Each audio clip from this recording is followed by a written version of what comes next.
Not long ago, I too had a child. But I couldn't protect him. It was in a nearby village. Some Paripus started a riot, and my son was caught in the middle of it.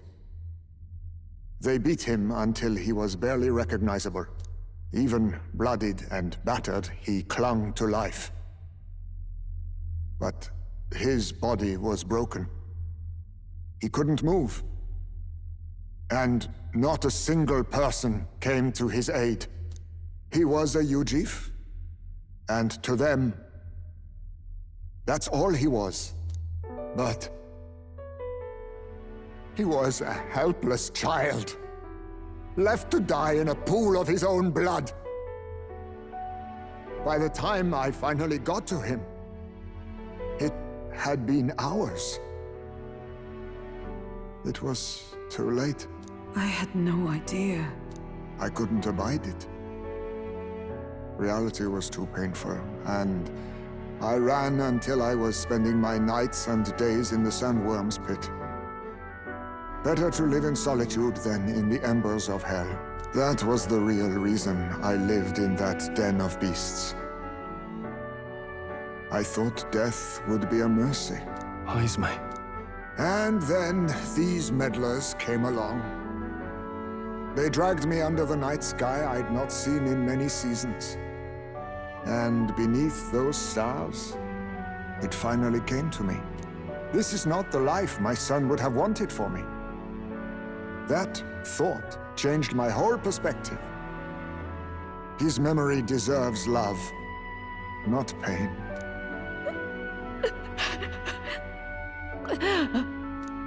Look with your eyes and your heart. You can ignore it no longer. You loved your child, not this creature. And the child you loved is gone.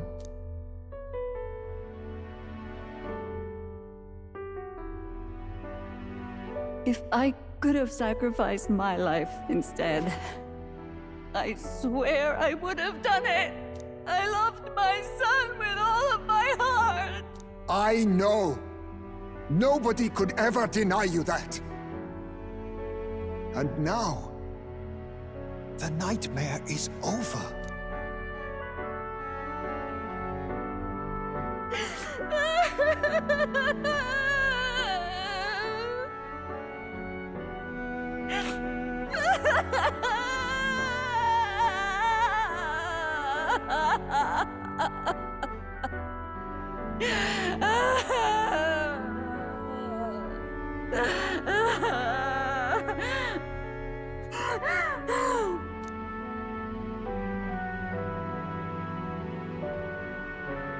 What do we do? Do we present this creature as evidence? I don't know. Our testimony's likely not enough to prove this monster was behind the disappearances, and it'd be easily denounced as a publicity stunt. Do you recall the promise I made when first we met? I pledged my political support if you were able to solve this matter. I fear that after all this, it is a boon I can no longer provide. But if you need a head to present to the judges, perhaps it could be my own. I don't know what you mean. Please take me to the Exhibition of the Brave. I will confess the truth before the masses. Surely the evidence will be undeniable when heard from my lips. Yet as a holy woman, 'twould be bold-faced ignominy to Sanctifex Forden. You risk dire consequences, possibly even without trial. I have but one request. Before I depart, I would ensure all my duties are passed to my successor. I know I ask much of you, but would Bardin and I be permitted to join you in Oceania later on? I will atone for my sins. For my son's sake, I must. What should we do? There's no guarantee she won't take this opportunity to escape. But I see her point. The people here have suffered enough unrest.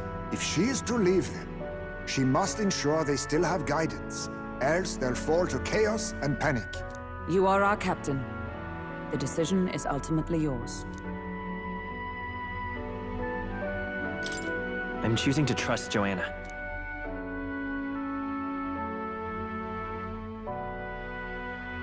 Right.